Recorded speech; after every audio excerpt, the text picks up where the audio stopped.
এ বিষয়ে বিস্তারিত জানাতে কুয়ালালামপুরে আছেন সহকর্মী মোহাম্মদ আব্দুল কাদের, সরাসরি যাচ্ছি তার কাছে।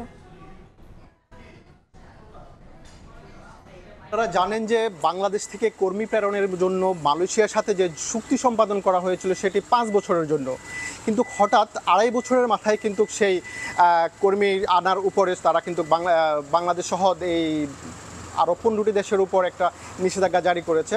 তার মানে অর্থাৎ বলাই যায় যে আজকে রাত ১২টার পর থেকে কিন্তু আর কোনো শ্রমিক এই মালয়েশিয়ায় প্রবেশ করতে পারবে না। আপনারা জানেন যে এই শ্রমিক প্রবেশ করার যে সময়সীমা সেটি কিন্তু আজ থেকে আরও ২ মাস আগে কিন্তু মালয়েশিয়ার যে অভিবাসন বিভাগ রয়েছে সেখান থেকে কিন্তু নির্ধারণ করে দেওয়া হয়েছে এবং তাদের যে ওয়েবসাইট ছিল সেখানে কিন্তু এক বিবৃতির মাধ্যমে কিন্তু তারা ২ মাস আগে কিন্তু এই খবরটি জানিয়ে দেওয়া হয়েছিল।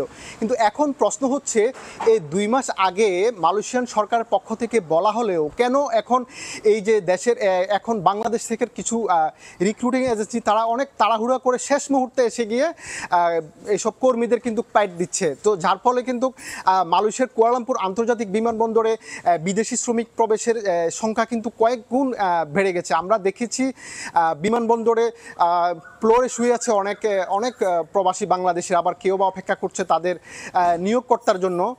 এমন পরিস্থিতিতে আসলে যে দুর্ভোগ যেমনটা আসলে বাংলাদেশি কর্মীদের পড়তে হচ্ছে, একই সঙ্গে কিন্তু এই দেশের যে নিয়োগকর্তারা রয়েছে তারাও কিন্তু এই দুর্ভোগ পোহাতে হচ্ছে, কারণ হাজার হাজার কর্মীদের এই যে কাগজপত্র সঠিকভাবে যাচাই বাছাই, এরপর নিয়োগকর্তারা ইমিগ্রেশন অফিসে এসব কাগজপত্র জমা দেবেন, এরপর জমা দেওয়ার পর ইমিগ্রেশন বিভাগ সকল তথ্য যাচাই বাছাই করবে, এরপর তাদের যে মেডিকেল যে তাদেরকে স্বাস্থ্য যে পরীক্ষা সেটি তারা যাচাই করবেন, যাচাই করা শেষ হলেই কেবলমাত্র এই দেশে তারা ইমিগ্রেশন অফিসের লোকরা এই কর্মীদের এই দেশে প্রবেশের অনুমতি দিবে। এছাড়া গতকাল এদেশের ইমিগ্রেশন বিভাগ থেকে এক বিবৃতি দিয়েছিল যেখানে বলা হয়েছে ৩১ মে অর্থাৎ আজ শুক্রবার রাত ১২টার পরে এর সময়সীমা আর বাড়ানো হবে না বলেও সাফ জানিয়ে দিয়েছে কিন্তু এই দেশের অভিবাসন বিভাগ।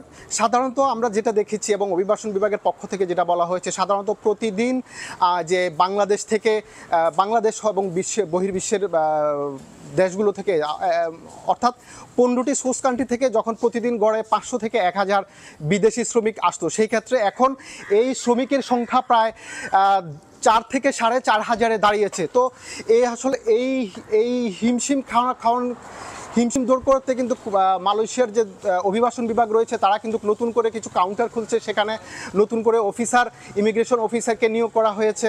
তো অন্যদিকে আপনারা জানেন যে মালয়েশিয়ার এখনও পর্যন্ত যারা ২০২৩ সালে কিন্তু মালয়েশিয়া এসেছিল তাদের অনেকেই কিন্তু এখনও বেকার। তো মূলত সরকারের যে নিয়োগকর্তাদের যে কোটা সেটি শেষ হওয়ার ফলে কিন্তু মালয়েশিয়ান সরকার এই নিষেধাজ্ঞা জারি করেছে। তো মোটামুটি মালয়েশিয়ার এই ছিল আমার কাছে সব শেষ খবর। সরাসরি যুক্ত ছিলাম মালয়েশিয়ার কুয়ালালামপুরে।